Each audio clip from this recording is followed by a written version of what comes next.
Ashtu si kundër Vlora në vitin 1912 do të shpalte pavarësinë e Shqipërisë, sërish ky qytet do të shndërrojë në vendin e shpalljes së një tjetër pavarësie, ato të krimit. Me flamurin kombëtar të ngritur për vite me radhë, u duk sikur për Vlorën mungonte guximi për të goditur bandat aktive. Në një kohë kur të gjitha raportet policore flasin për grupe që operojnë të patrembur, e që në jo pak raste kanë prodhuar shumë viktima. Madje brenda një dekade janë zhdukur me 10 persona, dyshime të cilat lidhen me territorin e trafikut të drogës dhe kryesisht aktivitetet të kanabisit pas vitit 2015.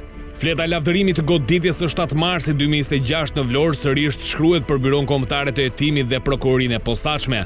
7 urdhra arreste të lëshuara nga SPAK detyruan të gjitha forcat policore, përfshirë ato të ndërhyrjes së shpejtë dhe Renean, që të bastisnin një nga zonat e cilësuara si të paprekshme në Vlorë, zona ujë të ftohtë. Pikërisht aty ku sipas policisë ushtrohet veprimtaria kriminale e Inez Ajrullës. Ky i fundit së bashku me Ervis Mato Dashaj do duhet të arrestoheshin në bazë të urdhra arresteve, por siç duket i shpëtuan operacionit të drejtuar nga SPAK. Operacioni bën fjalë për zbardhjen e vrasjes së Gentian Qarrit, ngjarje e ndodhur në shkurt të 2021-shit, ku dyshohet se të 7 personat janë të përfshirë, mes tyre Flodian Plaku dhe një tjetër personi, të cilëve ju komunikua masa e sigurisë brenda ambienteve të burgut. Ndërkohë 3 persona të tjerë dyshohet se janë arrestuar jashtë Shqipërisë, në Greqi dhe Itali. Flodian Plaku arrestuar në gusht të vitit 2025, i dyshuar për përfshirje në vrasjen e Gentian Betjes. Ngjarje ndodhur në 2024 që dyshohet se vinte si pasojë e përplasjeve të grupeve kriminale. Të urdhëruar nga SPAK, forca speciale të vendit ton, me përfshirjen e BKH-s, zbarkuan që në orët e para të mëngjesit të së shtunës në Vlorë. Kontrollet nisën rreth orës 4 të mëngjesit në zonën e ujit ftohtë, bazë dyshuar që kontrollohej nga Inez Ajrulla. Operacioni SPAK vjen pas zbërthimeve të telefonave të Flodian Plakut, ku siç mësohet janë gjetur komunikime për 2 vrasje dhe për aktivitetin kriminal në trafikun e drogës të këtij grupi.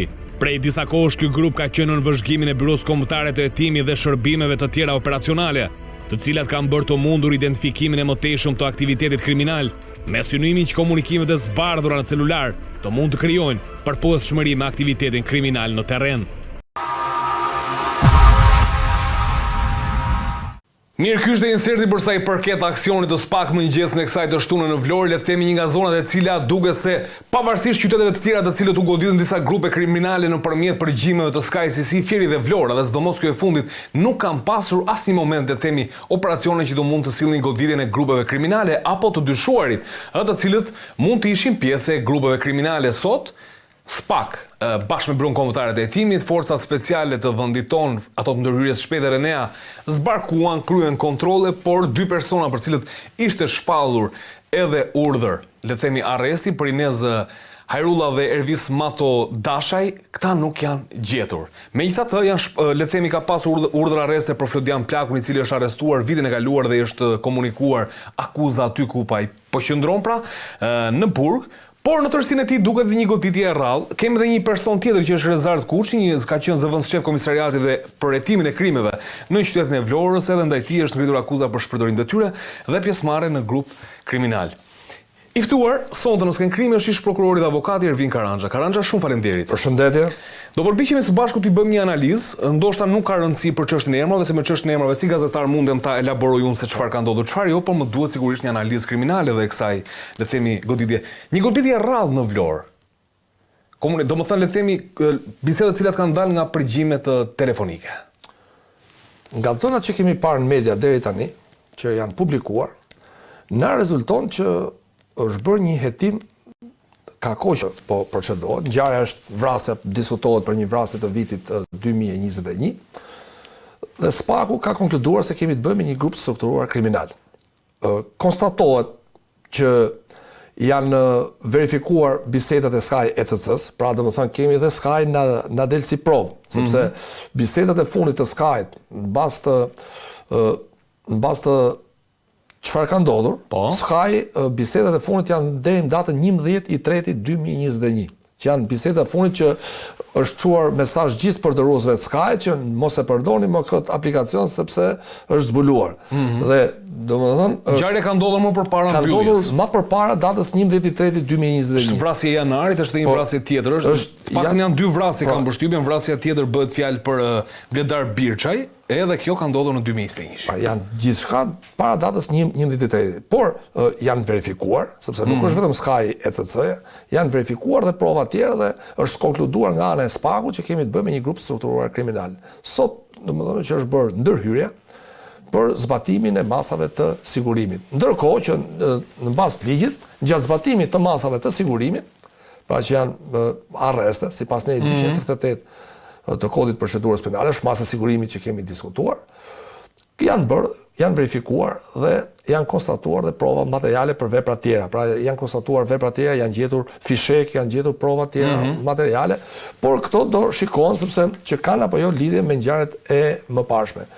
Kemi të bëjmë me grup strukturuar kriminal, që ta serojmë dhe për publikun. Grupi strukturuar kriminal ka mbi 3 persona pjesëmarrës, nga mënyra e funksionimit është një bashkëpunimi veçantë. Pra është një lloj bashkëpunimi, nuk është bashkëpunimi thjesht, por është i veçantë. Fati që kemi disa ngjarje. Se cili ka role, po them, dhe janë disa ngjarje. Kemi reale ndorë. Dhe Sky ka rezultuar, domethënë, një diçka që i ka dhënë dritë disa ngjarjeve të cilat më përpara ose nuk dieshim. Por theksojmë që të dhënat e Skyt duhet të vlerësohen në unitet me provat e tjera, pra duhet të lidhen, duhet pa roli çdo personi ka apo jo prova për momentin, nga ana e prokurorisë është proceduar me kërkesë për masë sigurimi, GKK-ja ka caktuar masën e sigurimit. Pra i ka pranuar këto prova. I ka pranuar këto prova, këto dhënat që kanë dalë dhe është vendosur masë. Gjatë zbatimit masës, siç tham, janë gjetur fishek, kemi parë nëpër media, janë gjetur sende tjera që mund të kenë lidhje ose jo me veprën, ose mund të përbëjnë mbajtje e fisheve, mund të përbëjnë vepër penale më vetë. Po, mbajtje pa leje dhe municioneve. Mbajtje pa leje, mbajtje e armëve pa leje dhe vepër penale përshkruar nga 278 i kodit penal. Ka një moment, regjia, ka një moment sepse vitin e kaluar patëm arrestimin e Flodian Plakut në gusht të vitit 2025, një person i cili dyshohet se ka pasur lidhje me aktivitetin kriminal, le të themi të këtij grupi të strukturuar, që përfshin Inez Hajrullën dhe Ervis Matot Dashajn, u arrestuar për vrasjen e Gentian Betjas, një ngjarje e cila ka ndodhur, kanë përshtypje në vitin 2024, një ngjarje e cila vjen pas përplasjes së disa emrave të mëdhenj të botës krimit, siç ishte Ervis Martina, Edurim Bami, Indri Dokle e të tjerë. U arrestuan me 6 persona të tjerë, madje tek hoteli ku qëndronte edhe me persona të cilët ndoshta edhe nuk kanë pasur dieni për aktivitetin e tij. Ky celular, pak celularet që ka pasur në posedim, janë, le të themi, janë ekspertuar dhe këta karanxha dhe janë gjetur prova dhe nga celulari. Ka ndryshim prova e celularit të gjetur për shembull te Flodian Plaku nga këto të Sky CC-s, kur nëse i vendosin në peshë ligjore? Tani Sky ECC, siç e dim, ka ardhur nga autoritetet ndërkombëtare belge, franceze, që ka qenë një bashkëpunim. Telefoni që është i personit është marrë sipas kodit procedurës penale, sipas formave. Tash kanë ndryshuar, telefoni duhet marrë vetëm me vendim gjykate. Pra duhet me vendim gjykate. Po e marrim të miqën që është respektuar procedura. Nga zbërthimi i telefonit, sepse telefoni zbërthehet me akt ekspertimi, se thuhet me përgjim. Pra s'mund të themi për një telefon që është sekuestruar si provë materiale është përgjim. Është përgjim. Përgjimi është tjetër gjë. Përgjimi është tjetër gjë, kurse të dhënat telefonit, kur është marrë me vendim gjykate, është një akt ekspertimi i cili në mënyrë të detajuar nxjerr se çfarë të dhënash ka telefoni. Me vendimin e fundit të gjykatës kushtetuese janë 2 praktika që ta bëjmë më të qartë për publikun. Telefoni sekuestrohet vetëm me vendim gjykate.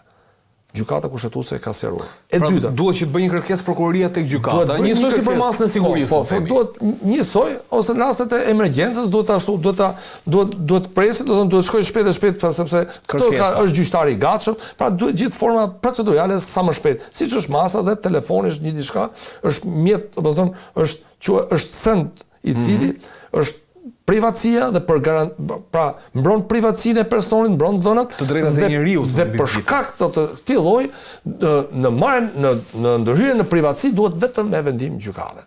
Dhe e dyta që është shumë i rëndësishëm vendimi i gjykatës kushtetuese është që në telefon nuk do merresh me jetën private fare Dhe në akt duhet fshije sepse telefoni mund të ketë lloj bisedash private, mund të kesh folur me dashurën, mund të kesh folur me një person tjetër, ose dhëna familjare. Shkusur kanë palë të tre. Po, nuk kanë, mund të kesh një person të smur.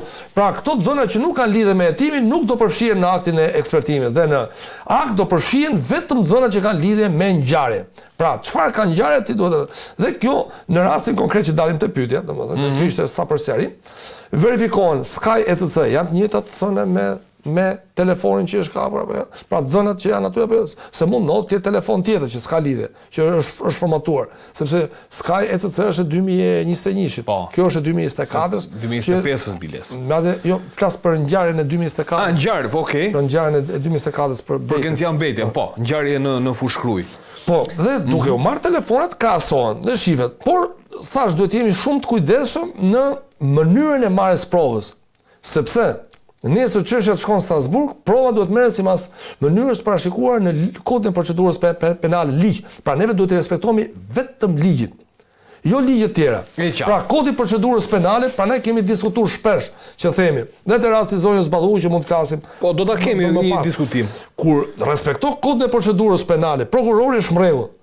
Edhe kushtetuta është pjesë e asaj, por provat e marra sipas mënyrës të përcaktuar ligje shumë e rëndësishme, sepse një provë mund të japi dhëna, por kur është e papërdorshme, është marrë në kundërshtim me ligjin, nuk mund të përdoret. Dhe ky është standard i vendosur. Pra, vërtetëson hetimin. Mund ta dënosh një person këtu, por nesër shkon çështja në Strasburg dhe kjo provë s'përdoret dhe merr pafajsi. Dhe do na vi keq nesër që ore si u liru ky. Po u liru sepse marrja e provës ka rregulla. Dhe shkelja e rregullave si pasojë.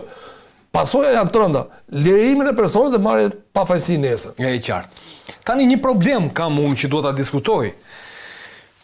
Në shumicën e operacioneve të zhvilluara nga policia që kanë ndodhur me kërkesë të SPAK-ut të operacione, kryesisht të kokat e grupeve kriminale sikur nuk janë kapur Karanxha. Edhe në rastin konkret sot, dy, le të themi kryesorët, për cilët SPAK-u dyshon që mund të jenë drejtuesit e aktivitetit kriminal, Inez Hajrulla dhe Ervis Matodashaj, nuk u gjetën në banesë këta.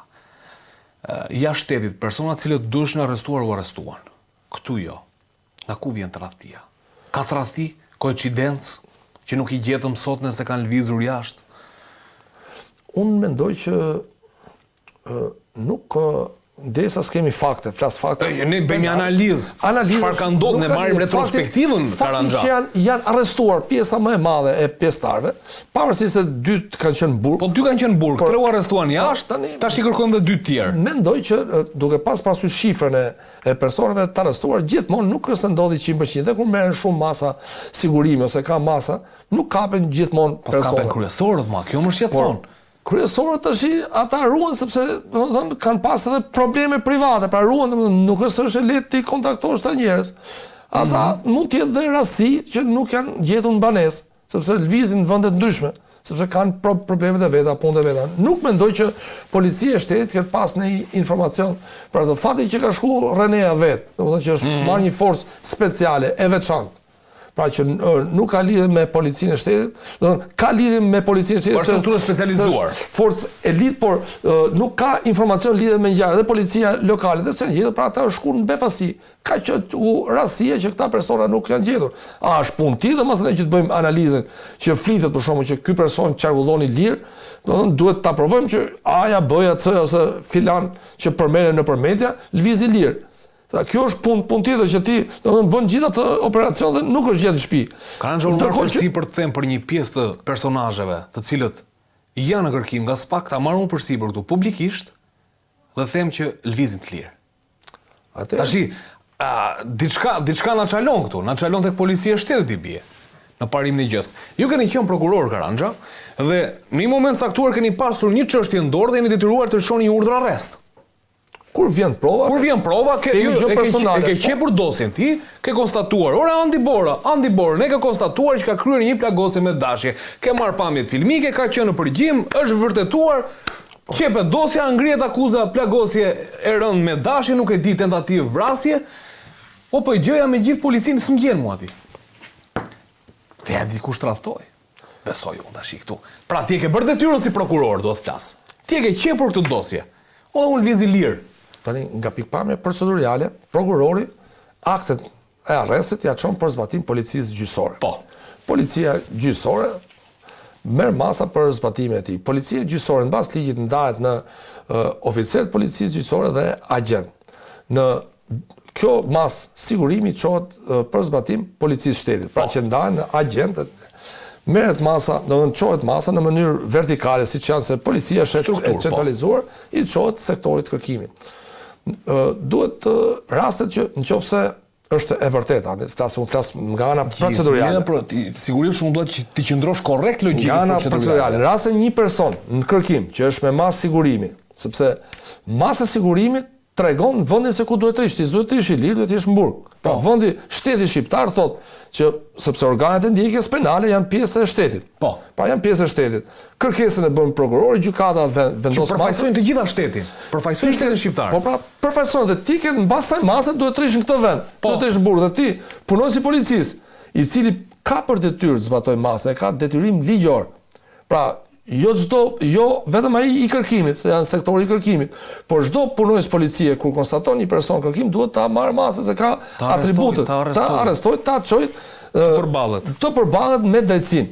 Pra ky është momenti kritik dhe në rast se ky person shifet dhe nuk kapet, kjo është problem, sepse e para është shkelet në 18 i Kushtetutës, që gjithë njerëzit janë barabartë para ligjit. Ti kur s'kap të lënë atë tjetrin, atë fugarajin, atë marrumit. Të nxjerrin edhe këta nga burgu, pra. Jo, kapja. Ti ke kapja. Ti mos kap atë. Dalin gjithë.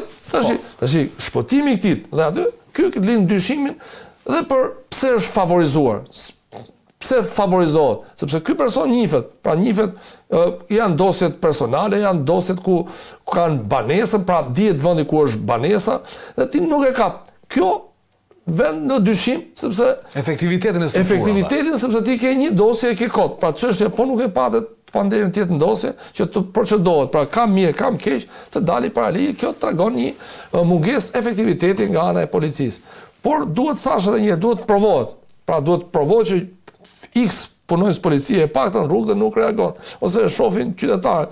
Po kur e shef shpesh një person në rrugë që del, kjo tregon që edhe këta nuk lëvizin kështu karanxha, dhe këta ruhen kur lëvizin, po lëvizin lirë. Po lëvizin lirë tani. Duhet verifikohet. Ka mundësi që polici në zonë sa nuk e di që mund të kenë dhe agjentët e tyre aty, mos ta dinë që andi tash merr makinën këto orar lëviz ku diun, lëviz për Tiranë, lëviz, kjo është e pamundur të ndodhi. Por informacionet duhet punojnë më shumë sektori kërkimit për kapjen e personave në kërkim. Aq më tepër për vepra të tilla që dyshohen për vepra të rënda. Se ne po mushim burgjet me ato që s'duhet. Pra këtu që është për të fut burg, ne i lejmë jashtë. U buzën burgjet me 4 rrënja shash për 3 gram drog, ka një pushk të kalbur në shtëpia në karabin Simonova, kurse ato që tu për zbatu masën, policia duhet të reagojë. Kjo është shumë e thjeshtë, në një informacion klasifikuar, sekret, unë se kam probleme e citoj. Gazetar jam, kështu që s'më ndalon njëri. Departamenti i krimit në policinë e shtetit njofton të gjitha drejtoritë vendore që shiko se kanë ardhur festat e fundvitit, hapi dosjet e informatorëve të shohin kush do vi, kush do hyj tash se na plasin ngjarjet kriminale. Pra, duhet punuar me informacionin që vjen nga terreni. Dua të citoj diçka, të paktën 2 persona të cilët sot kanë qenë janë shpallur pra në kërkim dhe kanë pasur masa arresti. Inez Ajrulla dhe Ervis Matodoshaj, pra të paktën Inez Ajrulla disa herë ka pasur tentativa në qytetin e Vlorës për ta eliminuar. Po ashtu dhe Ervis Matodoshaj ka qenë një porosi, të paktën le të themi rreth vitit 2023 mos gabohem, për të eliminuar në zonën e ujit ftohtë në Vlorë dhe ka qenë pikërisht personi Amarildo Nikolli, ai i cili ishte ngarkuar për të kryer këtë vrasje, një porosi e cila vinte nga Spanja nëpërmjet Leonard Luzit, i cili dyshohet në atë kohë se ishte organizator, le të themi dhe porositës së kësaj vrasje, por Amarildo Nikolli u arrestua nga policia pa arritur ta kryej këtë vrasje. Sot ai është jashtë faktikisht Karanxha, Amarildo Nikolli. Është liruar ka mbështypjen vitin e kaluar. Tani, një gjë më bën përshtypje, si ka mundësi ndërhyrjet në Vlorë nga ana e strukturave, le të themi të policisë, kanë qenë të rralla ose nuk bëhen fare. Që ta kuptojmë, aty janë zhdukur me dhjetra që nga pjesa e kur cilësua kanabizimi i qytetit të Vlorës në 2015 mbrapa, dhjetra të zhdukur, ngjarje kriminale, duke sikur ky qytet kishte ngritur flamurin e pavarësisë krimit. Do bien dakord, sepse realisht audiencën sot po ta pyesësh këtë Gjorgji nga Vlora, kjo është e rrallë kjo sot. Operacione në Vlorë ka pasur, por operacione në kuadër të një çështje penale konkrete, me masa sigurimi konkretes, për ngjarje me grup të strukturuar kriminal, me ngjarje konkrete, nuk kishin pasur. Pra është një punë e bërë, por flas, domethënë, pavarësisht kësaj, duhet parë roli i çdo kujt nëse kemi apo jo, ka prova të mjaftueshme për grup të strukturuar kriminal. Pra që ka prova dhe çdo person, pavarësisht akuzës, sepse këto akuzat janë shumë të rënda për vrasje dhe ka masa dënimi shumë të rëndë që parashikon kodi penal. Duke prandaj provat duhet të jenë të sakta që të krijojnë bindjen te çdo dyshimi të arsyeshëm se çdo person nga këta ka bërë veprën penale për të cilën akuzohet. Duhet parë jo skaj i shkëputur, por duhet parë në unitet me provat e tjera dhe roli i gjithkund. Tash në lidhje me tentativën ose më saktë me parandalimin e vrasjes këtë Ines Hajrulla, që i cili ka ndodhur që me informacion u kap personi para se ta... Jemi para veprës penale të parashikuar nga neni 80 i kodit penal. Siç e kemi diskutuar, vepra penale ka fazat e saj. Është lindja e mendimit, veprimet përgatitore, kemi tentativë dhe në fund fare është vepra penale e kryer. Kemi qenë para veprës penale sigurimi i kushteve. Pra nuk kemi arritur tek tentativa, se tentativa ka margje të tjera. Kështu që personi që ka liruar ka marrë masën e dënimit që parashikon ligji. Sigurim kushtesh. Kaq, sigurimi kushteve, aq që ka masën ligjit, nuk ka ardhur pasoja. Kjo tregon që edhe ajo që Ines Hajrulla ka qenë person i cili ka pasur probleme dhe nuk dilte aq lirshëm. Pra, sepse i është rrezikuar jeta shumë herë. Kështu që prandaj themi që edhe nuk është e lehta kapur. Nuk është e lehta kapur, sa ai ruhet. Ka pas vetë shteti, domethënë, një rast e ka kap vetë personi shteti, sepse organet e shtetit përfaqësohet ose pushteti ka organet përkatëse. Ndjekja penale që ka qenë policia gjyqësore dhe prokuroria kanë konstatuar një rast i cili i është rrezikuar jeta. I është rrezikuar jeta disa nuk është zbritur akuza, kot janë gjetur ato bisedat përkatëse, është gjetur, domethënë ka pasur prova, fati që është dënuar ka pasur prova që është ka marrë fajsi për veprën penale për cilët është akuzuar. Dhe ky person ruhet, bëhet, sepse duke rënë dhe fizikisht. Dhe ky është shkaku, nuk mendoj që ka pasur edhe nga policia e shtetit. Megjithatë, thash siç e bëm dhe analizën më përpara, qofse personi del mbrapa ka dhënë, atëherë kjo është gjë tjetër. Pra mund të ketë qenë rasti që shkoi rëneja dhe nuk e kapi, por kjo s'do të thotë që organet e tjera të shtetit kur e shohin të procedojnë. Tash duhet parë rast pas rastit. E qartë, duhet thënë që ky ishte një operacion i cili ka pasur, le të themi, për muaj me radhë, ka pasur agjentë cilët kanë vëzhguar personat për cilët u vendos masa e sigurisë rreth me burgin Ines Hajrulla, Ervis Matodasha e personat të tjerë, pra janë mbikëqyrur për një kohë të gjatë, janë vëzhguar në terren nga forcat operacionale dhe sigurisht është konstatuar pra një pjesë aktivitetit të tyre kriminal dhe të paktën ajo çfarë kërkohet është që ajo çfarë është gjetur apo është lexuar në përdosje të kriminale të përputhet me veprimtarinë e tyre në terren, e cila dhe kjo në fund të ditës do duhet të dokumentohet. A kanë qenë forcat operacionale deri në momentin e fundit, cilat e kanë ditur se ku ndodhi Hajrulla dhe Matodasha dhe në fund fare nuk i kanë gjetur aty ku është raportuar, kjo do duhet parë që sigurisht ngre pikpyetjet e veta, është koincidencë apo jo, por të paktën operacionet të cilat janë kryer nga SPAK apo janë kryer dhe nga forcat policore, pra dhe nga prokurori të tjera, në një pjesë të mirë të tyre kanë dështuar për të goditur krerët apo për t'i vënë përpara drejtësisë krerët e grupeve kriminale dhe kjo sigurisht është një pikpyetje e madhe dhe shpesh Karanxha ne kemi pas bërë batuta nëpërmjet kolegëve gazetar, operacioni XZK. Ka rol 1997 me konsolidimin e këtyre grupeve në Vlorë? Për një veprimtari kriminal, le të themi, të shëndetshme nga ana ë? Në viti 1997 ka qenë një vit i zi për Shqipërinë. Është një vit shumë i keq. Është tamam viti mbrapsh që ka sjell përveç se pasojave ekonomike, por ka sjell dhe pasoja në jetën dhe shëndetin e njerëzve. Janë shumë ngjarje të 97-s, të cilët janë të trashëguara. Edhe sot dihet që njeri shqiptari po nuk veproi shteti, pra jemi tradita. Vetgjyqësi. Nuk ta fal kush. Pra atë që ke bërë, por pse arritëm deri këtu? Viti 1997 e theksojmë, ka qenë një vit i mbrapsht, një vit që u hapën depët e armëve, ka ndodhur shumë ngjarje kriminale dhe mbi 3000 shqiptar kanë humbur jetën për një periudhë fare të shkurtër. Pra kanë qenë pjesa më e madhe djem Trinj, e Vlorë, ka pasur shumë viktima në anët nga persona. Pra janë shumë persona që janë ngjarje të vjetra, të cilët kanë lënë plag popullit shqiptar, janë vrarë shumë djem Trinj, janë djegur, po djegja siç është i shprehjet tash, robi s'vjen më. Hekrat dhe pasuria shkon e vjen. Pra, unë nga ngjarjet e 97-s problematikën më të madhe kam humbjen e jetës dhe shëndetit. Janë mbi 3000 shqiptarë të vrarë, shumë të plagosur, shumë persona me trauma, të cilët kanë lënë konflikte të hapura. Dhe Vlora duket si ka trashëguar qartazi këto, po t'i vëmë re. Të paktën grupet aktive të vjetra të Vlorës, të cilat kanë prodhuar vrasje të herpasershme. Tash, ngjarjet e 97-s janë trashëguara. Kanë ngjarje të trashëguara, se janë shumë djem Trinj të vrarë, kanë familjarët e vet, një pjesë e falin, një pjesë nuk e falin, sepse në 97 ka pas një problem, ka qenë mos funksionimi i shtetit. Pra shumë ngjarje të vjetra të vitit 1997, vritej ky person dhe varrose pa u bë veprimet procedurale. Pra duhet bërë kqyrje vendit ngjarjes, që janë shumë e rëndësishme. Shkaku i vdekjes. Pra i referojmë medias italiane. Po të kemi parasysh media italiane për ngjarjen e vrasjes së italiane që ndodhi në zonën e Labris. Po. E ke parasysh të ngjarjen që ishte vjet, që i kishin shku për gjueti. E qartë, kemi trajtuar, bashkë kemi trajtuar. Çfarë thanë mediat italiane? Se po qëndroj pak. Nuk është bërë kqyrje kufomës, nuk është bërë shkaku i vdekjes ta. Po këto ishin bërë pra shpifit. Këto gjëra kanë ndodhur në Shqipëri në vitin 1997. Pra që ne s'kishim shtet, pra mediat italiane i referonin 1997-s, kupton?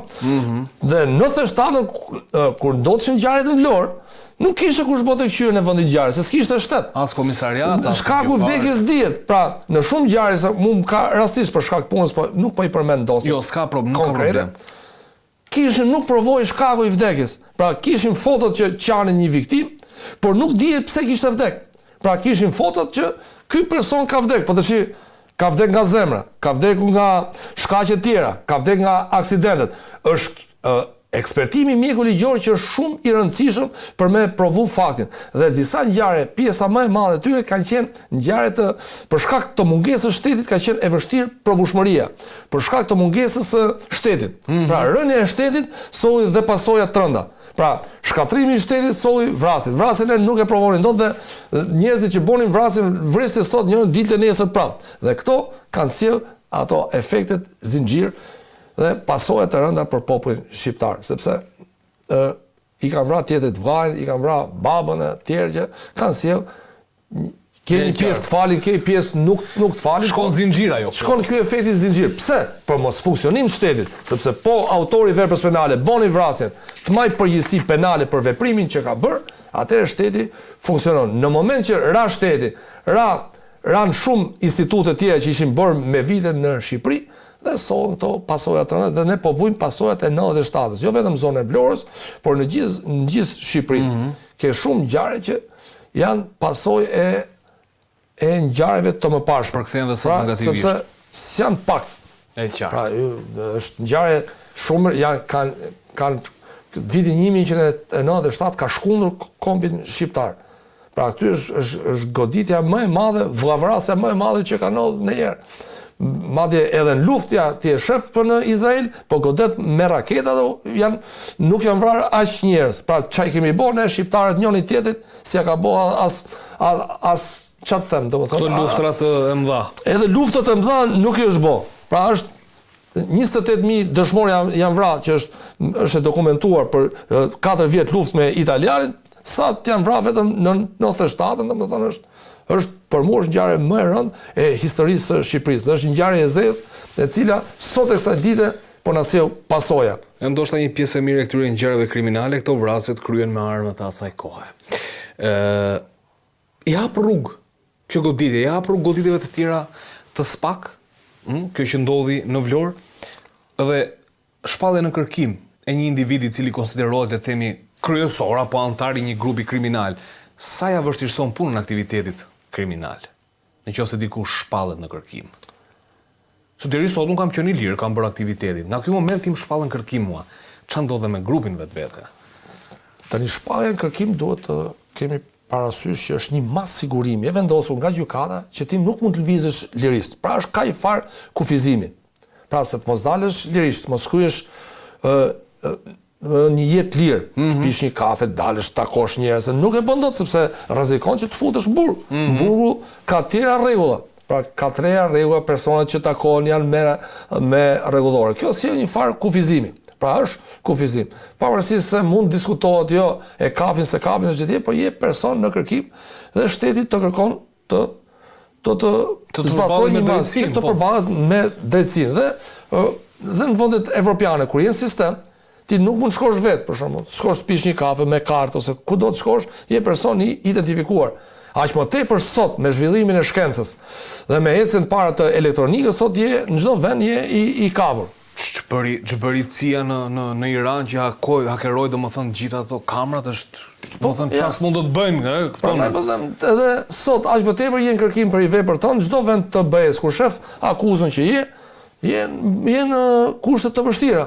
Pra është një farë, është vështirësi kur je person në kërkim, nuk është aq e godet grupi kriminal në lloj forme. Goditja dhe prokurorët kanë marrë përsipër një detyrë të vështirë, pra është një detyrë e vështirë, por unë theksoj, kur çdo grup të jetë, sado vepër penale tron të jetë bërë, duhet të respektu procesi i rregullt ligjor.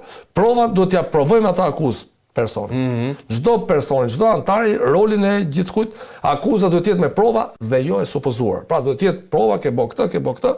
Çdo person që t'i krijohet bindja. Pra t'i krijohet bindja me prova që dhe një qytetar kur ta gjej gjyqin, ta shkojnë të vinë gjyq, të kuptojë se çka ka ndodhur dhe po, ky ka bërë këtë vepër.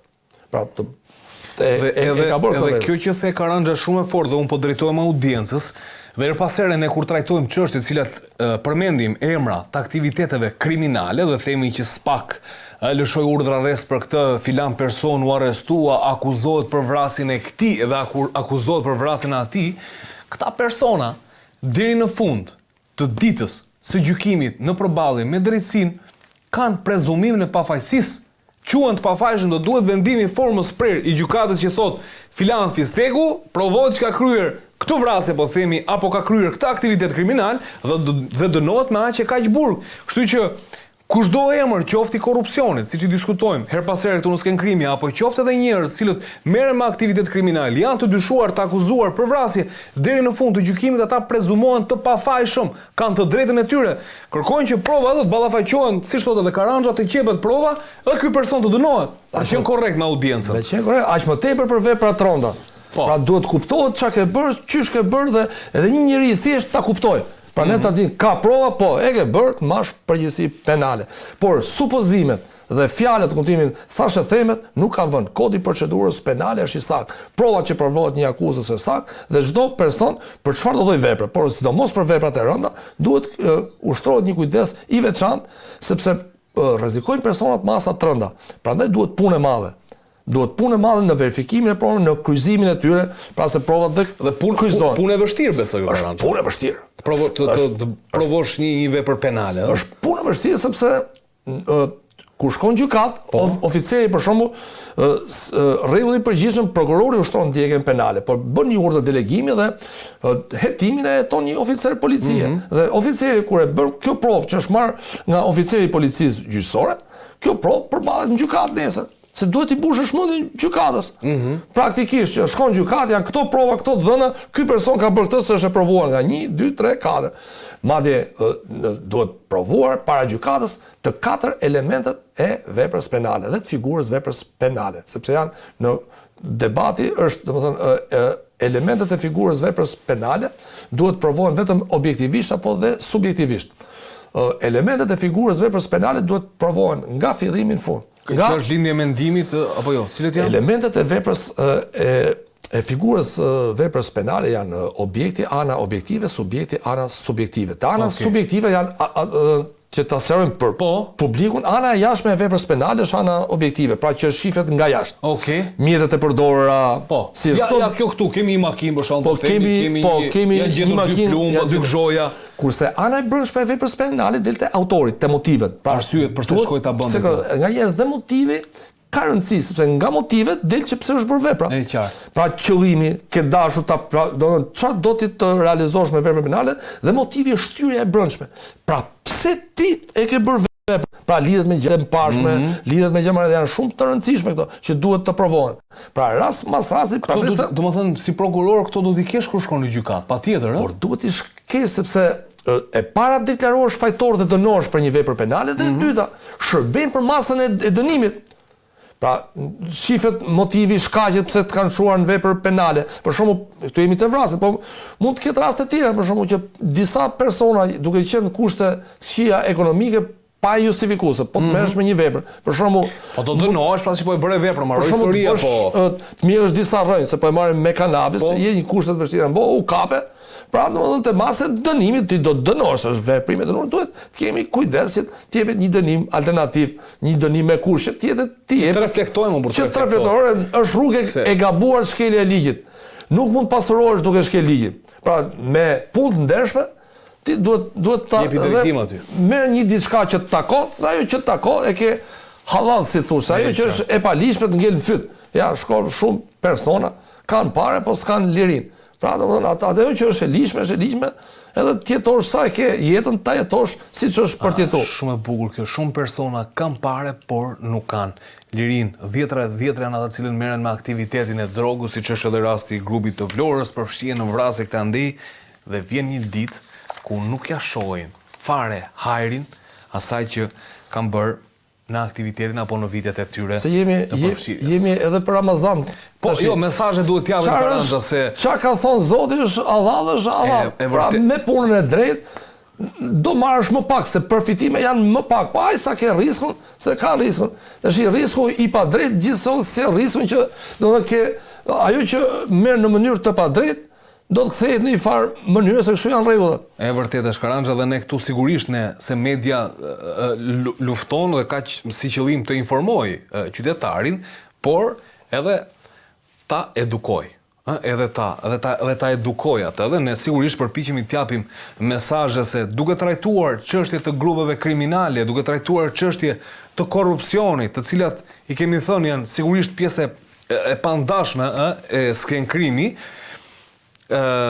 japim ato mesazhe për mënyrën se si realisht do duhet të funksionojë vërtet një shtet. Duke folur për veprimtarinë kriminale, ne her pas here themi u dënua, u kap, u arrestua. Këto janë të rënda. Në fund ditës, kështu që shpresojmë ta kuptojmë. Nuk ka absolutisht asnjë fakt që provon që Altin Hari ka qenë pronari apo ka pas në një interes financiar lidhe me sasinë 260 kg të narkotike të vjedhur Portsmouth, dhe nga komunikimet e SKCC që janë midis personave të tjerë të përfshirë në këtë vepër penale, emri i tij nuk rezulton dhe nuk provohet në asnjë moment. Mirë, ky është pretendimi i avokatit të Altin Harit, ndërkohë duket sikur pretenca, le të themi, e kërkuar nga prokuroria e posaçme ose kërkesa e prokurorisë posaçme është dënimi me burgim përjetshëm i Altin Harit, i shpallur në kërkim për zhdukjen e Jan Prengës, po ashtu dhe në raport me një çështje që ka pasur me Jurgis Çyrbin, ish deputet në Partisë Socialiste, i cili u lirua pak kohë më parë. Trupi i Jan Prengës, Karanja, sot e kësaj dite, siç ju e dini, ende nuk është gjetur, kanë kaluar rreth 6 vite. Tani si kanë ngritur akuzën SPAK ndaj Altin Harit, apo qoftë edhe ndaj, le të themi, personave të tjerë. Kujtojmë, kopshtari i kompleksit Golden është dënuar me burgim të përjetshëm. Ngjarja duhet të jemi pak të kujdesshëm, kuptimin që ne japim një opinion, sepse çështja është për shpallje, kuptimi, është në fazën e konkluzioneve përfundimtare. Dhe konkluzionet dhe domethënë është gjykata ajo që vendos. Ne japim nga jashtë çka kemi marrë një farë, po bëj një analizë të përgjithshme, duke qenë kujdesshëm që të mos cënohet parimi i prezumimit pafajësisë. Pra këtu do jem shumë i kujdesshëm në kuptimin se tash çështja është në tani unë jam djeni, domethënë çka kemi parë nëpër media, që është diskutuar çështja në bar. Fillimisht çështja është hetuar në Prokurorinë e Tiranës, më pas ka kaluar në Prokurorinë e posaçme, ka kaluar dhe prokurorët kanë çmuar se jemi para një grupi të strukturuar kriminal dhe ka kryer një vepër penale të vrasjes. Është në 28 që diskutojmë që neni 28 janë 3 lloje bashkëpunimesh të veçanta. Është organizata kriminale, banda e armatosur dhe grupi i strukturuar kriminal. Në grupi i strukturuar kriminal është një koncept që është futur më pas në kodin penal. Fillimisht, domethënë me neni 28 janë bërë ndryshime brava, kur ka qenë banda e armatosur dhe organizata kriminale. Kemi sensorët e regjia. Ndryshimet po ta vesh që janë bërë, është ndryshuar me neni dhe janë bërë. Dhe tash neni 7 është shfuqizuar. Okej. Pika Neni 7 është shfuqizuar. Pjesëtari i organizatës kriminale, organizatës terroriste, bandës armatosur ose i grupit të strukturuar kriminal përfiton përjashtimin nga dënimi ose uljen e tij kur jep ndihmës që gjykohet vendimtare për njojën e veprimtarisë së tyre, të bashkëpunëtorëve të tjerë, pasurive zotëruara drejt për drejt ose jo prej tyre, si dhe për veprimtaritë timore që zhvillohen ndaj organizatave kriminale, organizatave terroriste, bandave të armatosura dhe grupeve të strukturuara kriminale. Iku kjo? Po, tash para se të flasim për atë se do Po, të thënë. mos sqaroj se do ta sqarojmë edhe pak këtë se Ora, pse shfuqizoi kjo? I prishte punë, kujt i prishte punë kjo? Tash pse është shfuqizuar pika 7? se si ta thot, përfiton përjashtimin nga dënimi ose uljen e tij, një nga dyja. Tani, grupi strukturuar kriminal, ne ku e kemi pa? Pra, grupi strukturuar kriminal në çdo vepër që ka grup strukturuar kriminal, kjo heqja e kësaj pike vën, domethënë që e përjashton edhe nga dënimi, sepse mund të jetë një antar i grupit kriminal. Kjo neni 7 për Karanja, në të gjitha dosjet që ka pasur Spaku, dy janë elementët, le të themi, të veprës penale dhe mënyrën se si është organizuar veprimtaria kriminale, është ose grup i strukturuar kriminal, ose organizat kriminale. Sepse këto i ka, le të themi, veprimtari hetimore Spaku. Po pse është shfuqizuar ande? Kjo është pyetja. Pse është kujt i prishi punë? Domethënë dhe e dyta, që më fal se kjo është ta çarmatosur Spaku, no? Po bëjmë një debat. Pse ky neni shfuqizim nuk del në raportin e EBS? Ky është kodi i ri penal. Në kodin e ri penal është shfuqizuar. Do ta kem atë foton në regjia nëse. Pse nuk del në raportin e EBS ky shfuqizim? Dhe merren me nenin 242 të kodit procedurës penale, që është nen që do hyjë në të ardhmen. Pezullimi, flasim për pezullimin. Pra, shikon dhe TBE-ja është lut me hile. Ata që bëjnë raportuesit ose më saktë, ata që bëjnë relacionet dhe bëjnë debatet nuk janë shpreh për këtë nen që është shfuqizuar. Cili është shkaku që është shfuqizuar kjo pikë? Ka një arsye se shiko çfarë ndodh. Kjo, kur ma shpjegon kështu dhe si e lexoj unë këtë, regjia do ta kemi dhe atë tjetën kur thotë shfuqizohet, do të jetë neni 4 i kodit të ri penal ai. Neni 4 thotë që pika 7 e nenit 28 të kodit vjetër penal shfuqizohet. Kjo është ta çarmatosësh Spakun nga një armë shumë e fortë. Atëre ku është BE-ja? Ku është BE-ja pra? Ku është? Se BE-ja thotë që neve. Atëre neni 28, paragrafi 7 shfuqizohet. Është tek ndryshimet. Pra kemi hequr bashkëpunëtorin apo le të themi atë që rrëfen tradhton shokët, atje tregon për veprimtarinë kriminale. Kemi spionin. Kemi hequr spionin, e kemi heq. Ose nuk është problem me spionin. Ose më saktë kemi heq një provë të rëndësishme.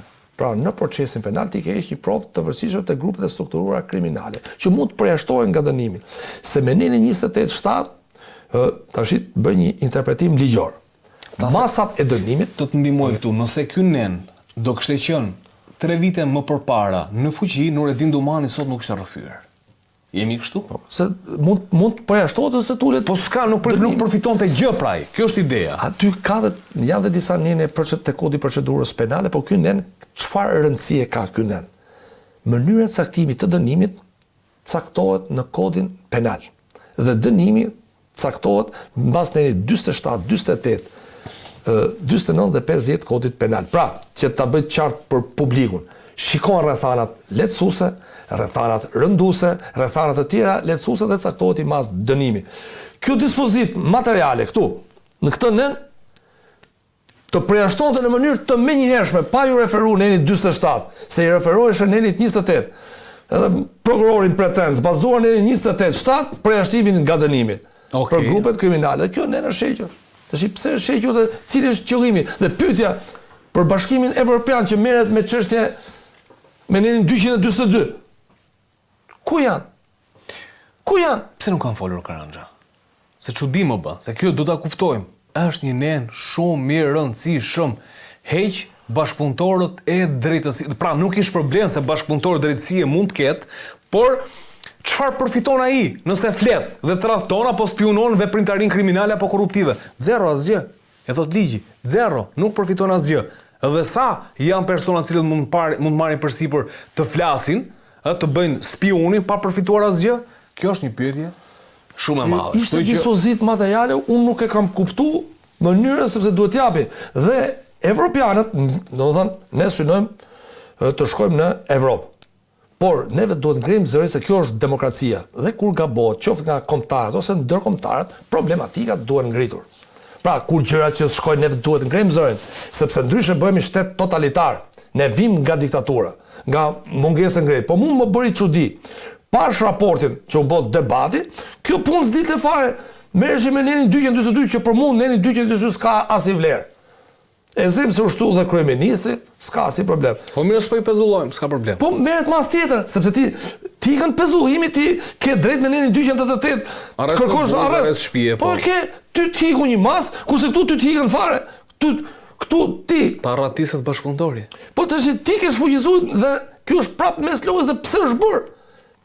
Dali me analizë. Pse është fuqizuar deri 28/7? Pse mendon Karanja këtë tani? Kë donin të shpëtonin këtu grupet kriminale apo kërkuar politika të shpëtoj nga duhet që të rikthemi pak edhe çështja Jan Prengës, sepse këtë çështje mund ta diskutonin edhe te çështja Balluku pak më gjatë. Ktu nuk është se kanë ndërhyper grupet kriminale. Ky është mendimi im, kaq mund ta ashtu, nuk kanë ndërhyper grupet kriminale. Ma lë këtë analizë tek çështja Balluku se do të shtroj disa pyetje tek kjo. Se s'dua ta harrojmë të lutem regjim, kalo pak me foton e Jan Prengës, Altin Harit edhe Dritan Rexhepit. Tek çështja e Prengës unë dëgjova avokatin e tij, që po i referohem. Që bëri dhe qendrim publik. Pra ne kemi parë në mënyrë publike çfarë tha avokati. Dhe kishte një logjik. Që kush ishte logjika? Tha unë po të kisha lidhje, s'kisha pse mesha video, që të filmoj veten time. Pra psi po që janë gjetur pamjet filmike. Janë gjetur pamjet filmike aty ku duket trupi Jan Prengës. Unë nuk ka hyrë rob me masë, unë s'kisha pse lesha pamjet e mia, pse të që unë kisha i server dhe ashtu. Dhe kjo ka një logjik. Sepse në bazë pamjeve filmike kanë dalë edhe vendi ku është, sepse nuk mund të shtish fau, për shkak të shkosh në filan vend. Duke pa pamjet filmike shef dhe vendin se ku ka lvizur kufoma dhe që është bërë verifikimi që domethënë që është provuar ku ka lvizur, nëse kanë mbetje gjaku që provohet. Aty janë gjithat provuara, mbetje gjaku dhe gjitha këto pamjet filmike janë gjitha. Po, kanë dalë nga pamjet filmike. Se po mos ishin pamjet filmike ti nuk mund ta gjej gjakun ose vetëm me informacion, sepse kur gjen një provë kaq forti mund të jesh rikthyer në vendin e ngjarjes që e ke fiks se ku kanot. Për shembull si ngjarjet e 21 janarit, nga pamjet filmike e ke fiks vendin se nga ku ka qelluar. Nga është qelluar dhe ku kanë rënë viktimat. Ke 2 viktimat provuara, për shembull që po marrë. Edhe rastin konkret, del te fugoni aty personat e maskuar, prandaj dhe kjo është gjykata që do ta çmoj. Pra pse janë dhe ishte një shumë ajo që tha unë s'do filmoj vetëm kur merrem me një aktivitet paligjshëm, unë jam biznes, kanë qenë kamerat, kështu që këto do ta zgjidhë gjykata. Do nuk po jap një opinion për këto që tha vet ai avokati dhe ka një logjik. Domethënë që unë nuk filmoj vetëm. Pra në ngjarje domethënë gjithmonë kur bëhet një ngjarje paligjshme, hiqet server me gjithë kompjuter, gjithë hiqet. Tash unë s'kisha pse më e lën aty. Pra kur ky është ideja nga që s'kisha jo dhe se kam çep. Tani rast më sasi. Po kur kanë dënuar dhe kopshtarin me burgim të përjetshëm tani, duket sikur situata se unë këtë punë me kopshtarit realisht sepse nuk kam pasur mundësi të lexoj aktet ose le të themi se këtë nuk e kam pasur mundësi, por duket sikur nuk të riqet gjykata speciale nga kjo, gjykata e posaçme. Çështja duhet pa me prova, thash, duhet me pa dosin që t'japim, po frasë edhe pare dosis duhet pa në raport presën e vendimit formës prerë dhe parimin e prezumimit pafajësisë. Por kjo që tha avokati është diçka që doli publike, unë nuk kam se vej pamjet filmike, unë mund t'i kisha heq. Ta s'kisha pse me heqta, dhe ka në ngjarje, janë vënë në dispozicion pamje filmike. Por do jetë gjykata që do vendosë si pozicionin e gjithkujt në ngjarje, nëse ka apo jo prova, do jetë gjykata që do vendosë. Ka që vështirë është Karanja të gjesh trupin e një personi i cili zhduket, siç është rasti i Jan Prengës, në kushtet kur ngjarja ka ndodhur në 2020, teknologjia le të themi ka avancuar, ndoshta mënyra se si bëhet kërkimi mund të kemi shtuar, ti je bërë më ekspert. Çfarë ndodh? Ajo duhet me informacion. Pra duhet të kesh i farë informacione se ku mund të jetë, sepse ka ikur nga i vendi, është çuar në një vend tjetër. Që është çuar në një vend tjetër, ka vështirësitë e veta. Sepse duhet ditë vendi ku është fiks. Ku është U ndërpren kërkimet atëherë, sepse unë mbaj mend që nisi kërkimet paktën në një pjesë e mirë e forcave shqiponja, forcat e policisë së rendit kanë kërkuar për ato fshatrat e zonës së Shijagut andej, po nuk Por tash prap nuk mund të jetë kjo, sepse ai mund të jetë larguar me furgon, mund të ketë shkuar në vend tjetër. Pra mund të ketë qenë kështu, domethënë e kanë zhvendosur e kanë zhvendosur që s'ka lidhje me zonën fare. Janë veprat penale të vështira. Madje edhe me një dokumentar që kam parë në Amerikë që fliste për ngjarjet ndodhur në Amerikë me zhdukje trupi, prokurori amerikan i kishte ofruar një marrëveshje këtij personi që kishte bërë këtë vrasje, do t'ulin dënimin e 20 vjet burg, vetëm na trego ku janë kufomat e shumë se kishte vriste fe. Ishte vrasje serial. Ishte një vrasje dhe ne do kishin arrit një marrëveshje. Kishte shpëtuar nga dënimi me vdekje. Dhe ky kishte treguar vendin. Pra edhe në Amerikë është e zhvilluar shkenca, ka raste të cilat, domethënë, është e vështirë të gjendet atë, por duhet informacioni e para, vendi ku ka shkuar dhe faktori kohë shumë e keq. Pra sa më shumë kohë të kalojnë humbin dhe vlerat identifikuese të një kufon. ADN-ja mbetet. Pra ADN ti mund ta zgjidhësh, por duhet që të shkosh tek vendi, duhet të shkosh te vendit që ta lidhësh me ADN-n që është ky person pikërisht ky, sepse fazat e dekompozimit të trupit janë tilla që nuk e identifikon. Mund ta njohësh një person të vrarë në momentet e para, pra që është ky pavarësisht deformimit që mund të ndodhë në vend, do të që është ky. Por kur kalojnë fazat e dekompozimit, ata janë faza të vështira dhe kërkojnë vetëm ADN. Për shembull, janë ngjarje që kanë ndodhur edhe te këto krimet e luftës, që varrosen persona që futen gjithë aty, kur dalin me ADN zbulohen, ose në aeroplan, për shembull, që ndodhin dëmtime të tilla. Është e vështirë. Pra kjo fazë është fazë shumë e vështirë dhe kërkon punë. Por duhet dhe një informacion se ndodhet në filan vend, dhe duhet bërë prova shkencore që është pikërisht ky person, që krahasohet me familjarët e afërt, me vit drejt. Me familjarët vit drejt që ADN e këtij personi është përputhet. Personat dhe këto janë vështirësi, është çështje vështirë. Por është e provuar nga pamjet filmike, se që personi ka ndruar edhe gjaku që është gjetur aty në vendin e ngjarjes. Por roli i gjithkujt, thash edhe një herë, është gjykata që do ta çmojë. Pra rolin, pozicionin, nëse është i fashëm apo jo, sa persona kanë marrë pjesë, nëse duhet dënuar gjithë apo jo, ose çfarë provash ka për çdo person. Kjo është rast mas rasti, është gjykata që do ta çmojë. E qartë, duket një histori komplekse, një histori e cila nisi në Angli për një çështje trafiku drogës nga vllai i Jan Prengës, një sasi droge e cila ishte le të themi porosia dritan Recepit. Ngjarje e rëndë, di që ka dhe pamjet filmike nga momenti kur është marrë Jan Prenga në Kamz, po pastaj duket se ndroi jetë gjatë rrugës për shkak të dhunës së ushtruar nga të 4 persona të cilët kanë kryer rrëmbimin e tij. Pak nga informacionet që kam, di që kanë hasur në rezistencën e Jan Prengës në Kamz, ndoshta gjë që e cila ka prodhuar, le të themi, tash ta kthejnë ta shndronin në viktimë. Megjithatë do të jetë, le të themi, gjykata e cila do të çmojë se cilat prova pra kanë gjetur prokurorët, le të themi, dhe hetuesit e byros kombëtare të hetimit për të provuar fashmërinë e gjithë secilit në këtë histori, ngjarje e cila sot e kësaj dite rezulton të jetë pa e gjetur viktimën se ku ndodhet, pa e gjetur trupin e Jan Prengës.